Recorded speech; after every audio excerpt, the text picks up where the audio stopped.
امام غزالی لکھتے ہیں کہ بادشاہ ہارون رشید حج کر کے بغداد پہنچا تو اس کے استقبال کے لیے ایک بہت بڑا جمع غفیر تھا، شاہی پروٹوکول تھا۔ وہیں ایک کونے میں بھلول دانا رحمت اللہ علیہ بھی بیٹھے تھے۔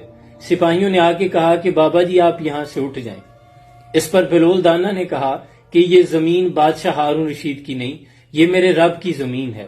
اتنے میں وہاں سے ہارون رشید کا گزر ہوا، اس نے بابا جی کو سلام کیا تو اس پر بھلول دانا رحمت اللہ علیہ نے کہا کہ اے ہارون رشید، میں نے تیرے لشکر سے زیادہ موٹے، تازے اور بڑے لشکر دیکھے ہیں۔ تو اس سے پہلے جو یہاں تخت نشین تھا اسے بھی اپنے خدا ہونے پہ اتنا یقین تھا۔ بھلول دانا نے کہا کہ ہارون رشید، تو نے اس چھوٹی دنیا سے امیدیں وابستہ کرنی ہیں۔ یہ جو تیرے دائیں اور بائیں تیرے نعرے لگا رہے ہیں، کل کو تیری جگہ جب کوئی اور آئے گا تو یہ اس کے ساتھ ہو جائیں گے، اس کے بھی نعرے لگائیں گے۔ ہارون رشید کو بات بہت پسند آئی، سواری سے اترا تو قریب آ گیا، کہنے لگا بابا جی آپ کی بات مجھے بہت اچھی لگی، میں نے آپ کے متعلق سنا ہے کہ آپ کے ذمہ کچھ قرض ہے، مجھے بتائیں، میں ادائیگی کرنا چاہتا ہوں۔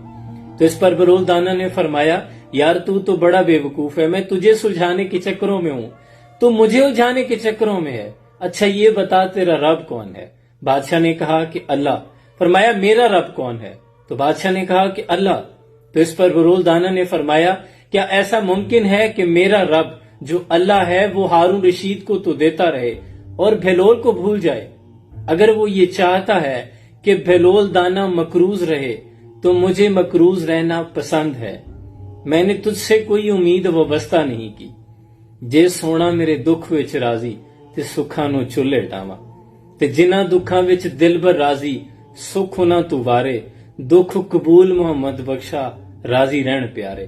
کہنے لگی اگر میرا رب چاہتا ہے کہ بھلول مقروض رہے تو میں مقروض ہی ٹھیک ہوں، میں اس کی رضا پہ راضی ہوں۔ دیکھیں یہ ہمارے لیے بہت بڑی نصیحت ہے کہ اللہ کی رضا میں راضی رہنا یہ بہت بڑا کام ہے۔